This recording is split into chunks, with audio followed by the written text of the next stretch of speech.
नमस्कार ओडिशा एठी ना मो झीर गोटे फोटो सुट करी से टे सजबाज कर गोटे नुआ ड्रेस पिंधे देती तापर इवनिंग द समय आसी जाइए एंड इवनिंग समय सब दिन किसी ना कि चटर फटर खाइबा इच्छा हो खरा दिने 4टा बेल होगा मात्र के जोर से वर्षा उठाऊँच तो किसी ना कि तो चटर पटर खाइबा इच्छा हो तो से आम भाविलु कि चाट आज बन खाइबा तो सका प्लां थिला से आगे मटर को बतुरे तरकारी करदेलु आई मीन चाट भलिया मटर तरकारी करदेलु ताऊपर गार्निशिंग मुझे देली बीट गाजर कोरा ता सहित आपणकर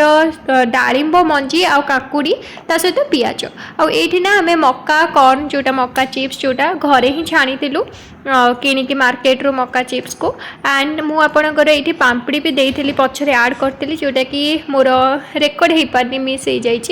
जापर मु सेउ छुरा दे तापर टिके केचप एंड तेंतुली रस देती कारण आम घरे किसी जन तेंतुली रस खाइबेनी खट्टा टिके खाइबेनी से मुझे ऐड कर सिंपली टे खाली अलग तेंतुली रस टिके पकई देती एंड सतरे बहुत ही ज़्यादा यमी होता मझे मझे घरे एमती हेल्दी उपाय किसी बनई खाइले एंड फैमिली सहित मिसिकी खाइले ना बहुत ही ज़्यादा मजा लगे तो ये आम बाहर को नौलु खावाई एंड मुझे खाई आपण मान सहित सेयार करुँची केमिति हेइछि बोली देखा तो होची बहुत टेस्टी एंड सीरियसली खाइबा को भी सेतिक ही टेस्टी लगुला एंड जेहेतु घरे बनईचु आहुरी मजा आसी जाउतला कारण निजे बनई के खाइबार मजा भी तो किसी अलग आठी मो झील भी हैरान होता आम जहाँ आजिकल खाऊे से सबुतिर कहे कि मोर भी भाग अच्छी से आम एथर किसी ना कि साधा ता पाटे टिके दौचु मुढ़ी हो जाऊ सेउ टिके हो जाऊ एमती आपन को मोर गोटे छोट रिक्वेस्ट जदि आपन को मो वीडियो भल लगुता प्लीज सब्सक्राइब करके जिबे कहीं आप वीडियो देखुं बट सब्सक्राइब करना प्लीज सांग मैंने सब्सक्राइब कर